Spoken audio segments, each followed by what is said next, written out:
Go. Hello, I'm Jose Oliver. I'm Brian Ithaiao. And I'm Grant Steve. And today we're going to talk to you about membership and membership retention, something that we talked to Jessica Tidwell about. Yes. So basically, from our findings is that everything is doing very well right now.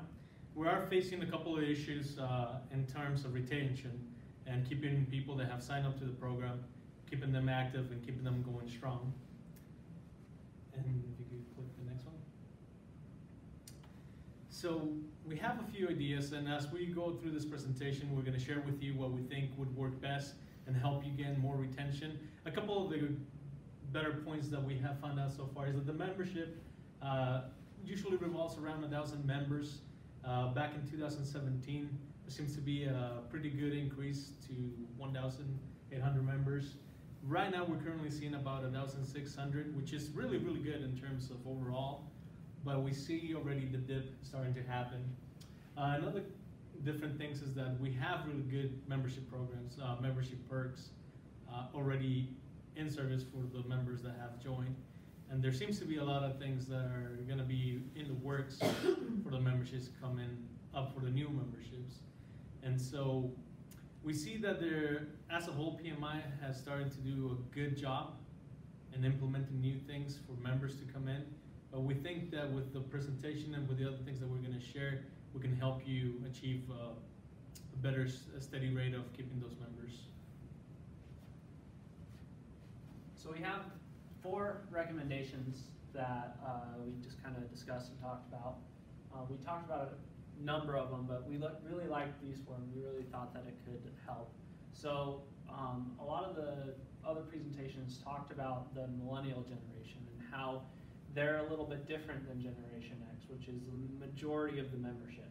So we think that in order to capture and keep a lot of the millennial generation, you do need to transition your strategy a bit more. So millennials, they like to feel involved, like part of a community. And so our main strategy is to build a community environment to increase retention.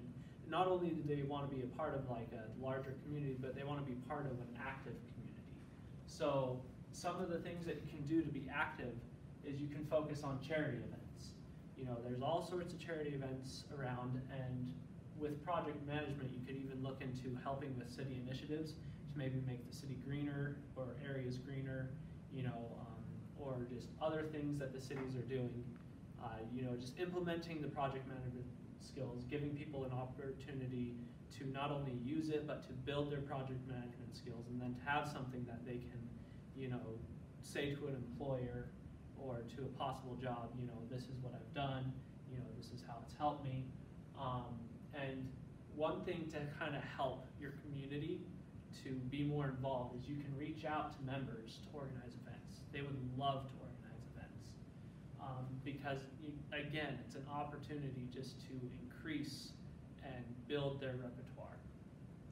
Another thing is, you know, we've talked a lot of the previous group talked a lot about social media.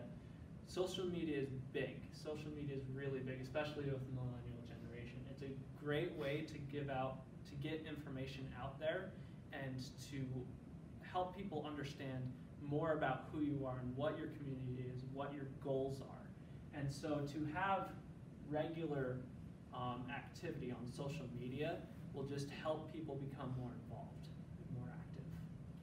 And part of that social media would be what was talked about earlier was surveys. I think a lot of especially with the influx of the membership, if there is such a big drop, I think like an exit survey or something to show, you know, where PMI kind of fell short, what PMI can do to be a little bit more helpful, or, you know, why am I leaving PMI? Just to give kind of a chart, an idea of where PMI can help and be more successful. So one of the things that we discussed also was a junior achievement program, which is a nonprofit organization that helps kids become more financially ready for work, or maybe, you know, some ideas of what careers are out there, like being a CEO, a CFO. I think a great way that would implement that would be to invest in these programs to help get out there that project management is a career. is a field in in the workforce that can help them relate. They're tied into IT, healthcare, whatever it may be. Every field you look into, there's some sort of project management leadership that that guides that program. Another way would be to be personal retention, a place where you can be the face of PMI, to visit people one-on-one, taking them to lunch, just go out to their place of business to see how they're doing. And I think that can be done through just dividing the geographical area and set up teams where they can go out there and visit these members that haven't come or haven't had any information from them to help them gauge to where they're at, if they're still interested. And then that information can be turned back to Jessica or a team that Jessica that can manage to help them gauge to where the membership is and how they could be more successful in implementing these programs for these members to be retained, or even focus on newer membership as well to help the PMI be more successful in the retention part.